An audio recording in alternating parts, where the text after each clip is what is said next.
오늘 봉독해 드린 말씀 출애굽기 20장 4절로 6절 말씀을 가지고 하나님 앞에서 함께 은혜 받을 말씀의 제목은 현대인의 우상이라고 하는 제목으로 함께 은혜를 나누겠습니다. 세상에는 많은 나라가 있지만 특별히 어떤 나라와 민족은 참 신이 참 많이 있습니다.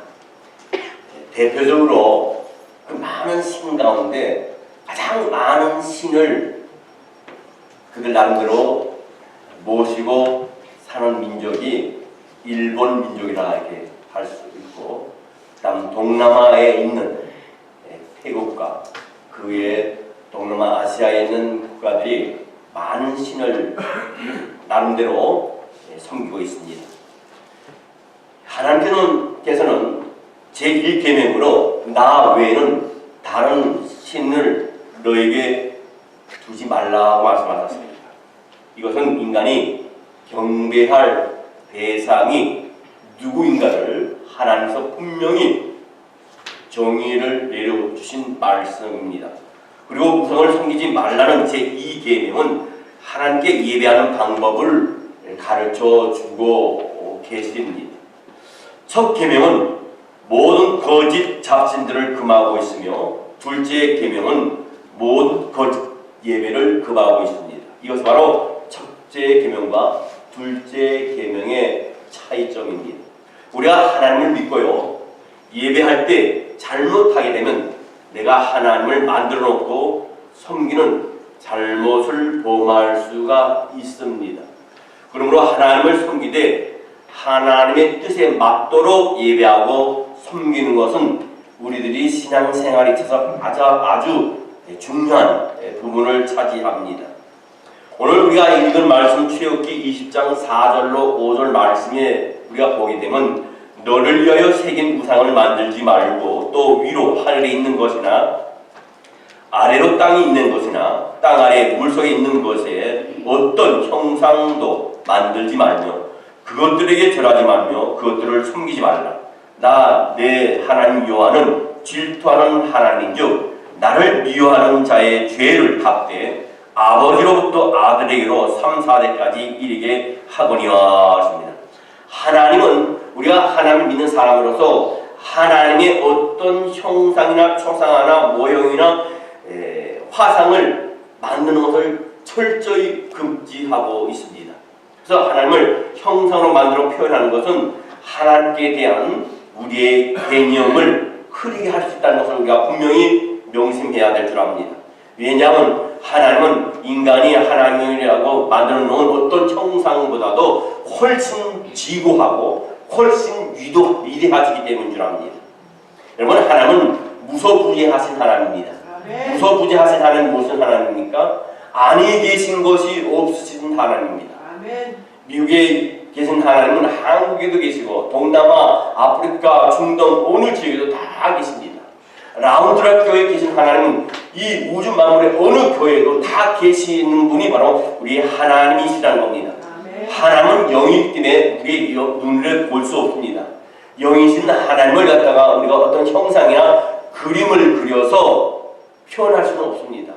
보이지 아니하는 하나님을 어떻게 우리가 그릴 수 있고 그 형상을 만들 수 있겠습니까? 이거는 분명히 잘못된 것입니다.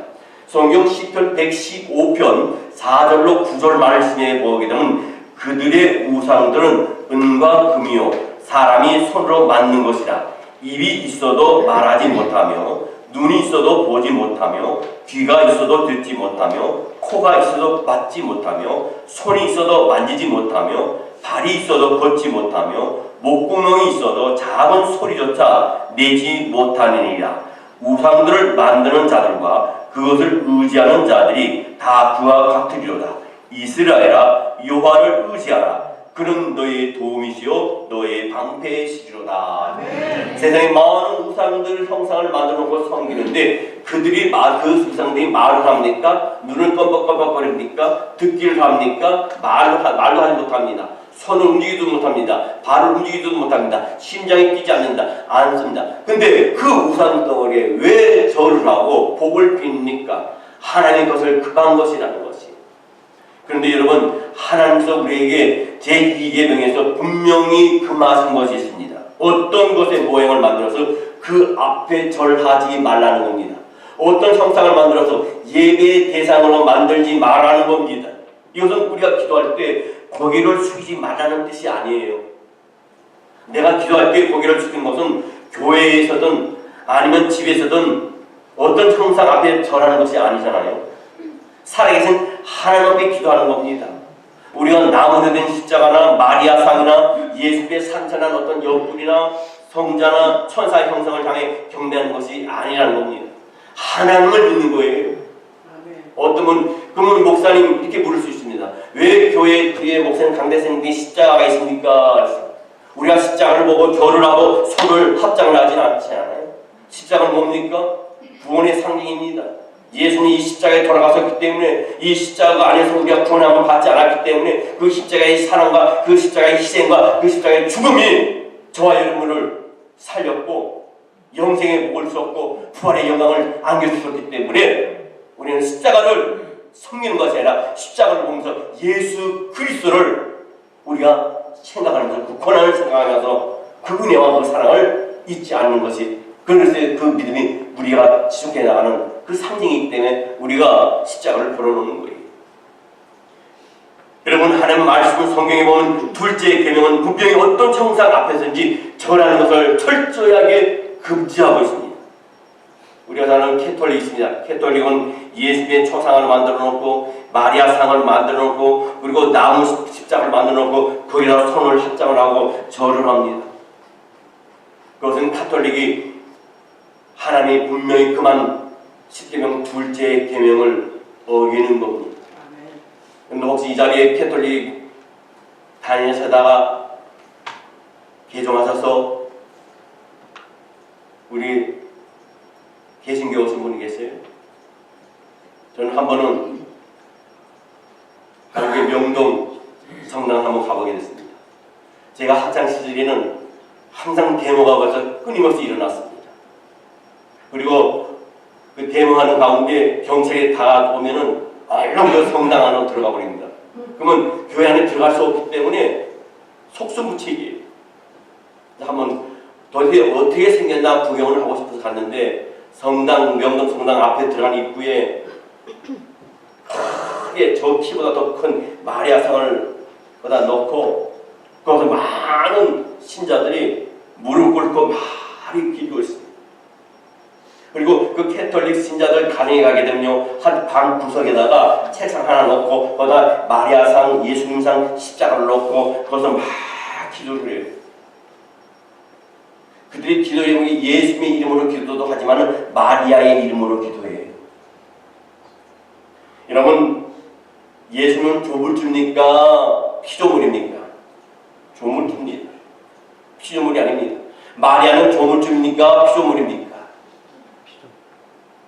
피조물이에요. 신이 아닙니다. 성경에도 분명히 예수 그리스도 이름 외에는 구원할 자가 없다고 말씀하셨고 예수 이름으로 기도하라 했지 마리아의 이름으로 기도하라 하지 않았어요. 여러분의 아버님이 아무리 훌륭하고 여러분의 성기는 목사님이 아무리 좋아도 김광수 목사 이름으로 기도해서도 안 되고 여러분의 아버지 이름으로 기도해서도 아니에요. 예수 그리스도의 이름으로 기도해야만이 그 기도하는 날에 응답되고 상달되는 줄 믿습니다.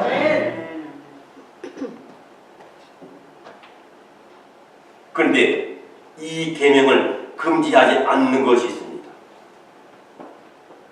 둘째 계명은 조각을 새기는 것과 그림을 그리는 것을 성경에 금지하지 않았어요. 하나님께서 특정인에게 이런 재능을 부여하셔가지고 이 재능은 하나님의 영광을 위해서 쓰임받게 하셨습니다.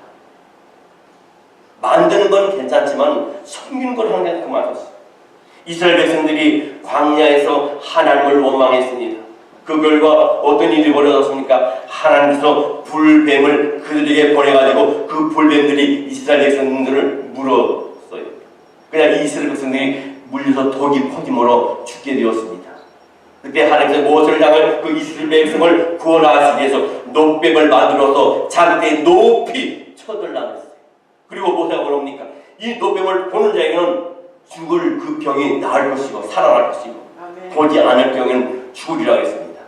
근데 어떤 사람은 그 노뱀이 무슨 우리가 죽어가는데 우리의 죽음을 생명으로 다시 인정할 수 있느냐 믿지 않았어요. 그러나 죽어가는 그 상태에서 지푸라기라도 잡고 싶은 그 심정으로 그 높이 장대에 달린 것을 쳐다본 사람은 살아났습니다. 이것은 무엇을 상징합니까? 예수 그리스도께서 십자가에 돌아가시는 그 상징으로 만든 거기 때문에 바로 예수 그리스도는 부활이와 생명이기 때문에 그 상징으로 모세가 하나님의 말씀을 받아서 노뱀을 만들어서 장대에 올렸을 때 그걸 쳐다보는 자마다 구원함을 얻게 된 줄 믿습니다. 또한 여러분 장막을 보시기 바랍니다. 하나님께서 많은 그림과 형상을 만들어도 이스라엘 백성에게 말씀하셨어요. 여러분 이스라엘 구약에는 지성소와 성소가 있습니다. 여기 바로 지성소입니다. 그 다음 지성소 밖에는 성소입니다.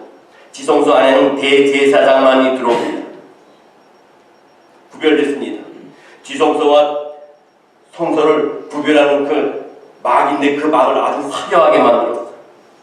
아주 아름답게 수놓게 만드셨어요. 그리고 천사들 갖다 형상을 만들어가지고 언약궤의 수호신으로 놓여지게 했습니다. 그리고 제사장이 예복을 보시기 바랍니다. 제사장이 예복을 보게 되면 어떻게 하느냐? 그 예복에 옥새 방울들이 있고 그 다음 성령 무늬와 그림들을 넣어서 아름답게 그 예복을 만들어 입었습니다. 지성소와 성소는 무엇입니까? 전에도 말씀드렸다시피 지성소는 대제사장만 1년에 한 번 아니면 2번씩 들어와서 이스라엘 백성들을 대신해서 하나님께 제사를 드립니다. 그 대제사장이 1년에 한 번, 2번씩 지성소에 들어와서 예배를 드릴 때 목욕 제비를 하고 깨끗한 마음과 정신과 그 삶을 통해서 나와서 예배를 드리는 거예요. 들어갔을 때 그 대제사장에게 두 가지가 부여가 됩니다. 어떡합니까? 그 대제사장에게 다리 발목에다가 바구를 달아요. 그리고 허리에는 뭘 달습니까? 끈을 맵니다. 대제사장의 그 안에 들어갔을 때 대제사장 외에 다른 사람이 들어갔다는 그대로 하나님께서 즉결 처벌해서 죽여버립니다. 하나님의 기름 부은 대제사장만 들어갈 수 있는 거예요. 그래서 대제사장이 왔다 갔다 합니다. 왔다 갔다 하면 무슨 소리가 들려요? 방울 소리가 됩니다. 따랑따랑. 그러면 우리 대제사장이 하나님의 예를 잘 드리고 있구나. 근데 소리가 안 나면 어떻게 해요? 죽은 거예요. 뭔가 하나님 앞에 하나님 기뻐하지 않은 뭔가를 한 거예요.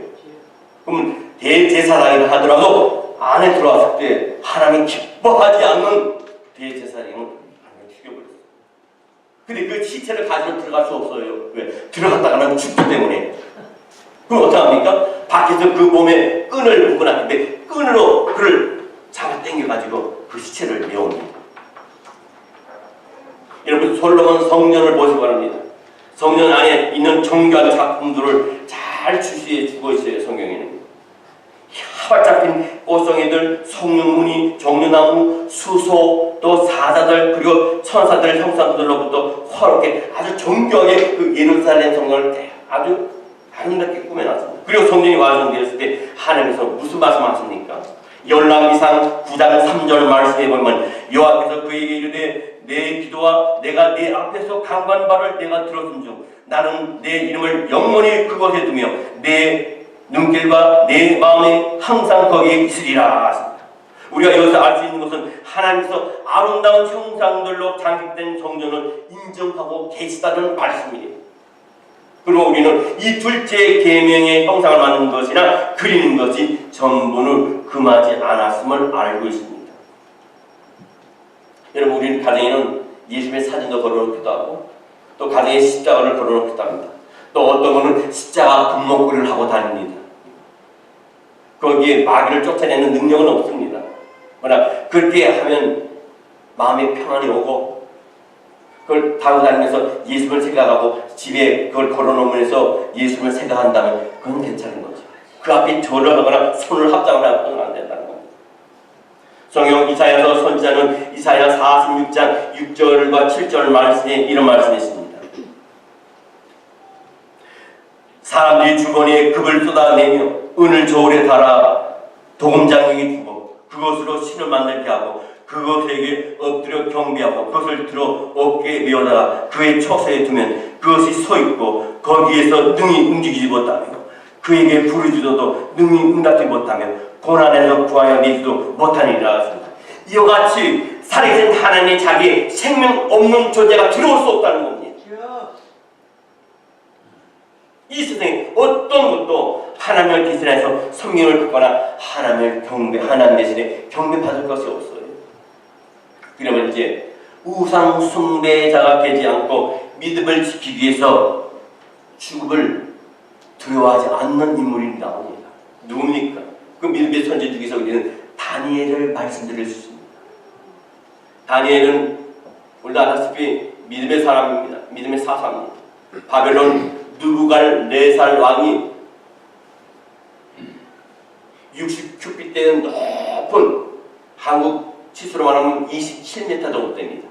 27m 되는 높은 금시장을 만들어 갖고 이 왕의 신상에서 절하지 않는 자는 극렬히 타는 풀무불에 집어넣어서 죽여버리겠다 했습니다. 그리고 온 백성이 악기 소리에 맞춰서 그 신상에 절을 합니다. 그러나 이 다니엘의 친구 누굽니까? 사드락과 메삭과 아벤느고는 그 신상에 절을 하지 않았어요. 성경 다니엘서 3장 14절로 15절 말씀에 보면 느부갓네살이 그들에게 물어 이르되 사드락과 메삭과 아벤느고야 너희가 내 신을 섬기지 아니하며 내가 세운 금신상에 절하지 아니한다 하니 사실이냐. 15절에 이릅니다. 이제라도 너희가 준비하였다. 나팔과 피리와 수금과 삼현금과 양금과 생황과 및 모든 악기 소리를 들을 때 내가 만든 신상 앞에 뭐니까 뭐랬어요? 신상 앞에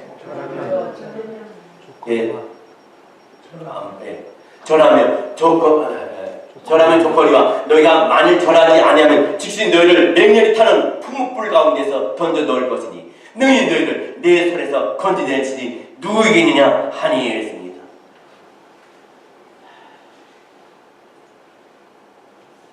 그때 사드락과 메삭과 아벤느고가 뭐라 그럽니까? 다니엘서 3장 17절로 18절 말씀입니다. 그런 말 합니다. 왕이 우리가 섬기는 하나님이 계시다면 우리를 맹렬히 타는 푸른 가운데서 능히 건져내시기에 왕의 손에서라도 건져내시리라. 그리 아니하실지라도 왕이요 우리가 왕의 신하들 왕의 신들을 섬기지 아니하고 왕이 세우신 금신상에도 절하지 아니할 줄을 아옵소서. 사드락과 메삭과 아벤느고는 죽음을 각오하고 우상에 절하지 않았습니다. 그리고 실면한 뜨거운 풀불에 집어넣었어요. 그냥 아니라 평소 때보다 더 뜨겁게 실면한 뜨겁게 풀불에 다 집어넣었어요. 어떻게 됐습니까? 이 세 사람 사드락과 메삭과 아벤느고가 그 안에서 타지 않았어요. 도리어 그 세 사람을 집어넣으러 갔던 그 다른 사람들만 새까맣게 타고 큰일이었어요. 근데 들어갈 때는 3명이 들어갔는데 한 사람이 더 있었어요. 누굽니까? 예수님. 그리고 더 나섰어요. 우리 눈에 보이지 않지만 우리 하나님은 저와 여러분과 함께 하시고 동행하신 줄 믿습니다. 우리는 우상에 절하지 않기 위해서 우리에게도 이와 같은 생명을 넣는 결단이 필요한 줄 압니다. 한국 교회는 이 계명을 지키기 위해서 수많은 순교자들이 사형 트레이스로 사라졌어요. 1938년 9월달에 평양에서 제27회 장로교 총회가 열렸습니다. 거기에서 당시 일본 천황을 숭배하는 신사에 절하는 것이 통과되었습니다. 그리고 그것은 결코 국가 의식이지 우상을 섬기는 것이 아니라 얘기를 합니다. 기독교의 제2계명과 상관이 없다고 주장을 합니다. 그러나 이것은 우상에게 절하는 것이라면서 시사참여를 하지 않는 많은 목사님들 중에 특별히 대표적인 목사님이 주기철 목사님입니다. 그 주기철 목사님은 어디에서 목회를 하셨습니까? 평양의 산정현 교회에서 목회를 하셨습니다. 저는 북한에 1992년에 갔을 때 평양의 상정현 교회를 가보지 못했고 봉수교회라고 하는 곳에를 갔어요. 그리고 신의주에 갔을 때 우리 한국의 한경진 목사님 아실 겁니다. 한국의 영락교회 한경진 목사님이 신구했던 신의주 제2교회를 장로교회를 갔었어요. 붉은 벽돌로 아주 잘 지었습니다. 그러나 안에 내부는 들여다볼 수 없었어요. 모든 나무를 엑스트라해갖고 못을 다 박아놨고 들여다볼 수 없었어요. 참담했습니다. 저희 식구들은 그 앞에서 무릎 꿇고 기도했습니다. 하나님, 이 신의주 제2교회가 다시 부활하게 하여 주옵소서. 신의주 제2교회를 통해서 이 평양뿐만 아니라 신의주뿐만 아니라 온 북한이 복음으로 선교하게 하여 주옵소서. 그래서 전국에 복음으로 통일되게 해달라고 기도를 했습니다.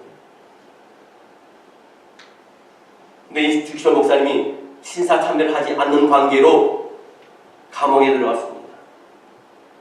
말할 수 없는 복음과 핍박을 받았으나 끝내 신사참배에 참석하지 않았어요. 근데 어느 날 간수가 이 주기철 목사님을 끌고 나와서 어느 방 안에 데리고 들어갑니다.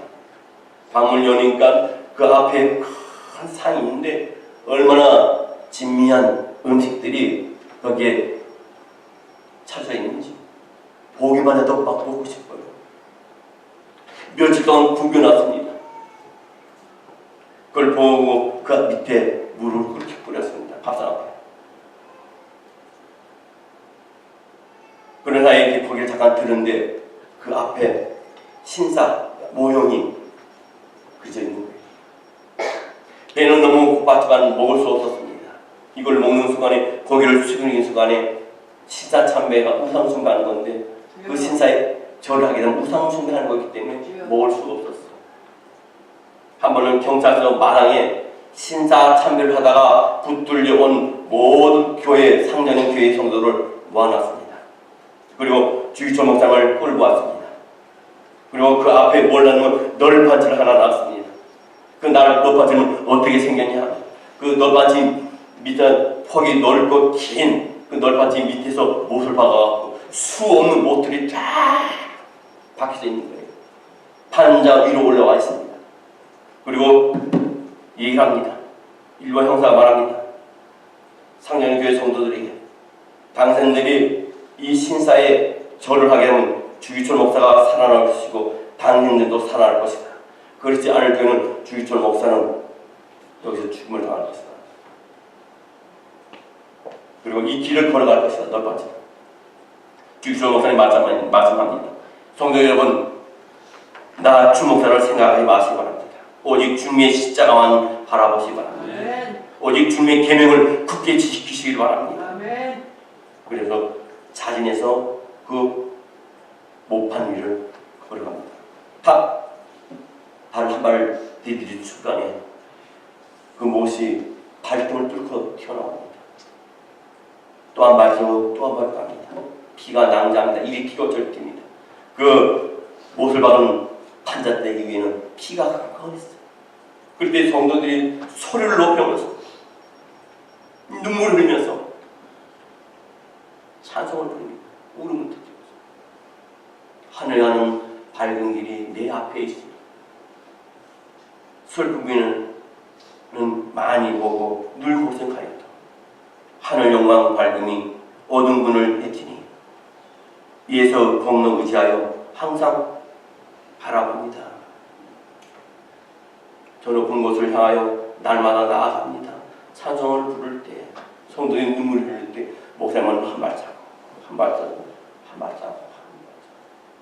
눈물 없이 못 가는 길, 피 없이 못 가는 길, 영문밖에 좁은 길이 골고다의 길이라네 하면서 그 길을 걸어가셨어요.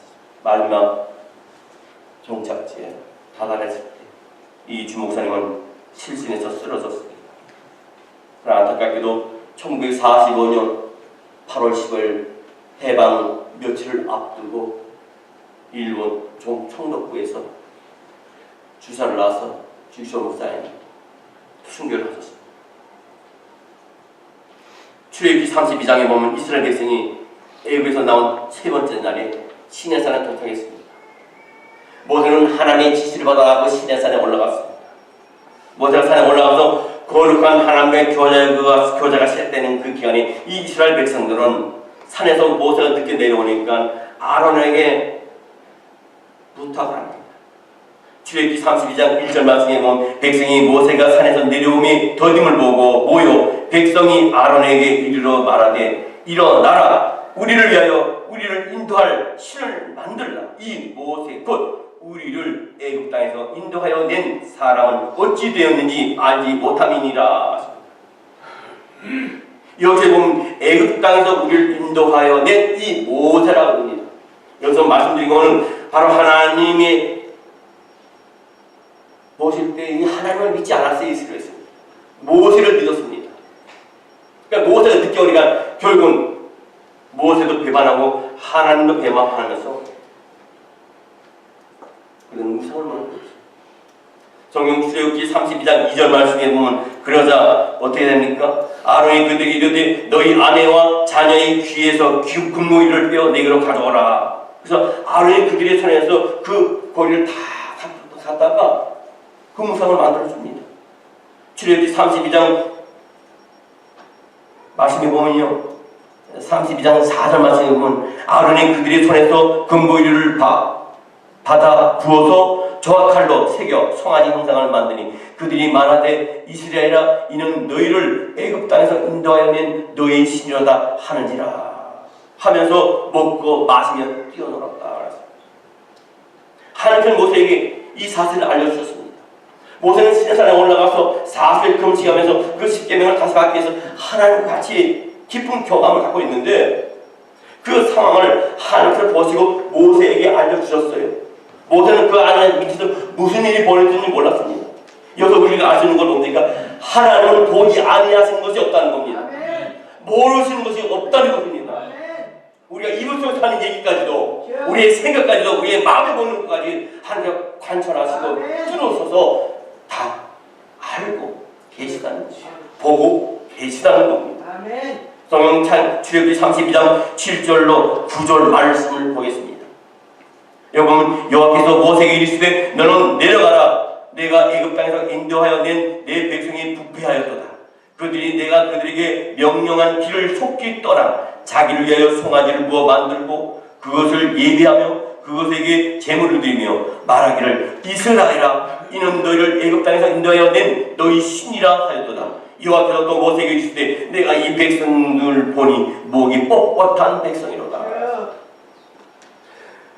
모세가 산에로 내려오니까 백성들이 금송아지를 만들어서 그걸 섬기는 겁니다. 절을 한 겁니다. 그때 이 모세가 가지고 온 십계명을 갖다가 내려 꽂아서 부숴버렸습니다. 그리고 어떻게 합니까? 이 모세가 금송아지를 다 갖고 와서 가루로 만들었어요. 가루로 만들어가지고 그 이스라엘 백성들 금송아지에게 절한 사람들에게 그 가루를 타서 맛있게 해버렸어요. 그러니 다시 이 모세가 하나님 앞에 가서 40일 기도, 두 번째 40일을 기도하면서 두 번째 십계명을 다시 똑같은 것을 받아오게 됩니다. 성경 고린도전서 10장 7절 말씀에 보면 그들 가운데 어떤 사람들과 같이 너희는 우상 숭배하는 자가 되지 말라. 기록된 바 백성이 앉아서 먹고 마시며 일어나서 뛰어난다함과 같으리라.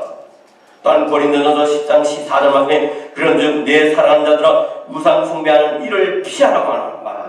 하나님은 이스라엘 백성이 우상 숭배에 빠진 것을 극히 경계하셨습니다. 옛날 사람들은요 어떤 우상을 섬겼습니까? 1월 성신을 섬겼어요. 1월 성신이 뭡니까? 하늘의 해와 달과 별들을 섬겼어요. 땅에 있는 인간과 동물과 형상과 물속에 있는 것을 섬겼습니다. 그리고 현대인들 또한 새로운 우상을 만들어서 섬기게 됩니다. 그 우상 중에 가장 큰 우상이 뭡니까? 돈 우상입니다. 인간의 과학 문명이나 사상을 우상 숭배하는 것이 바로 그것이에요. 하나님보다 더 높이고 더 숭배하고 더 의지하는 것이 뭡니까? 그것이 우상입니다. 한 번은 예수께서 4일 급식을 하고 계시는데 사탄이 와서 3가지 시험을 합니다. 그 중에 어떤 시험이 있습니까? 이 예수님을 높은 산에 데리고 올라가서 천하만 걸 다 보여주면서 마태복음 4장 9절 말씀에 이르되 만일 내게 엎드려 경배하면 이 모든 것을 내게 주리라. 이때 예수님 뭐라 합니까? 10절 말씀에 예수께서 사단아 물러가라 기록되었을 때 주 너희 하나님께 경배하고 다만 그를 섬기라. 골로새서 3장 5절로 6절 말씀에 보면 그러므로 땅에 있는 지체를 죽이라. 곧 음란과 부정과 사욕과 악한 정욕과 탐심이니 탐심은 우상 숭배니라. 이것들을 인하여 하나님의 진노가 임하니라 했습니다. 하나님은 탐심도 우상 숭배라 했습니다. 현대인들은 끝없는 탐심에서 헤어나오지 못해요.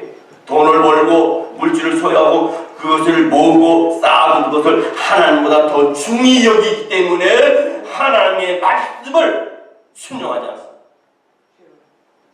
그것을 더 하나님보다 더 사랑하기 때문에 모든 것이 하나님께로 왔어요. 만약에 그 모든 것이 여러분에게 주어졌을 때 하나님의 여러분 건강 하나 건드리면 그것이 여러분에게 무슨 소용이 있겠어요? 출애굽기 20장 5절로 6절 말씀에 보면요, 그것들에게 절하지 말며 그것들을 섬기지 말라. 나 내 하나님 여호와는 질투하는 하나님이죠. 나를 미워하는 자의 죄는 값되 아비로부터 아들에게로 3, 4대까지 이르게 하거니와 나를 사랑하고 내 계명을 지키는 자에게는 천대까지 은혜를 베푸니라. 하나님의 질투는 나쁜 의미가 아닙니다. 반면에 시기는 나쁜 거예요. 시기하는 거예요. 왜 그러니까? 시기는 남 잘되는 걸 싫어하기 때문에. 그러나 질투는 사랑하는 사람에게 나타나는 심리적 현상입니다. 질투는 하나님께서 인간을 향한 사랑과 부부의 사랑에서 가능합니다. 이스라엘은 하나님과 결혼한 사람들이에요. 바로 저와 여러분은 하나님과 결혼한 사람입니다. 하나님은 남편입니다. 이스라엘은 아내입니다. 즉 이스라엘이 외박을 하고 다른 남자를 사귄다고 하면 하나님은 질투할 수밖에 없어요. 이를 신약에서 다시 말씀하기를 원합니까? 그리스도는 신랑이요 교회는 신부라고 성경에 분명히 말씀했습니다. 그러므로 하나님과 성도 사이에는 아무것도 들어올 수 없습니다. 우상을 용납할 수 없다는 사실이에요. 그래서 둘째 계명은 고난자에게 주는 형벌을 규정하고 있습니다. 오늘 본 말씀 출애굽기 20장 5절 말씀에 보면 나를 미워하는 자의 죄를 갚되 아비의 죄를 3, 4대까지 이르게 하거니와 하나님은 이스라엘을 지극히 사랑하셨어요. 호세아 선지를 통해서 잘 보여주고 있습니다. 독자를 주시기까지 저와 여러분을 사랑하셨어요. 그렇기 때문에 하나님은 질투하셔야 돼요. 그들이 하나님 위의 것을 사랑할 때 하나님은 진도의 채찍을 가하시는 거예요. 자손 3, 4대까지 형벌을 내리시겠다 했어요. 우리는 언제나 보이는 것보다 보이지 않는 것을 더 중히 여길 필요가 있습니다.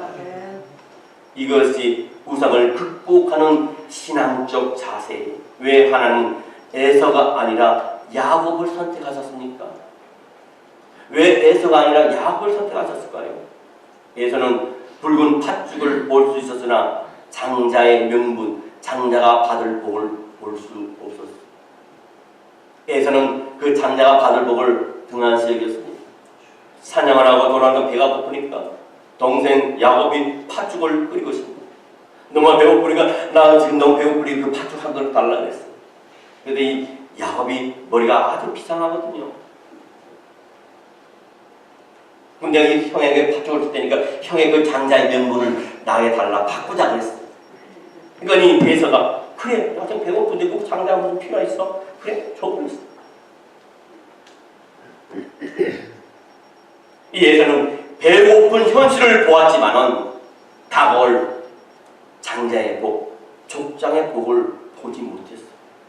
반면에 야곱은 보이는 것보다 보이지 않는 것을 보게 되었다. 소중하게 여겼습니다.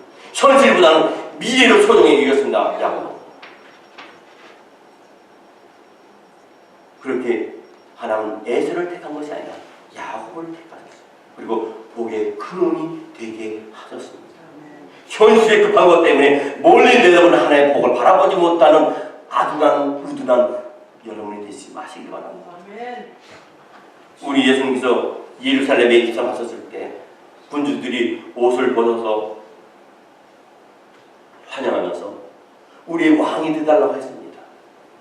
그때 예수님이 왕이 되었다면 예수님은 한때 로마를 쳐부순 영웅이 될 수밖에 없었을지 몰라도 오늘까지 온 세계에 생명과 구원의 기쁨을 주시는 구세주가 되실 수는 없었을 겁니다. 주님은 보이는 왕을 거부하시고 하나님의 말씀과 그 뜻을 복종하여 십자가를 지심으로 말미암아 보이지 않는 왕, 영원한 왕이 되신 줄 믿습니다. 아멘. 여러분, 주님은 많은 자 같았지만은 흥하는 자가 되고 죽은 자 같았지만은 사망 권세를 이기시고 부활하신 승리자가 되셨습니다. 할렐루야. 오늘 우리의 삶이 배서같이 보이는 그 물질적인 죽 한 그릇 때문에 하나님 말씀을 등한시해서 우리의 영혼을 팔아먹어버리는 어리석음이 없어야 될 필요가 합니다. 지금 눈에 보이는 것만 찾다가 영원한 영광과 기쁨과 상급을 약속된 것을 잃어버리는 어리석음을 범하지 않도록 신앙을 잘 정립하시기 바랍니다. 아멘. 그러므로 인해서 하늘과 땅의 길미복을 풍성히 받는 복된 저와 여러분 되시기를 주의 이름으로 축원합니다. 기도하겠습니다.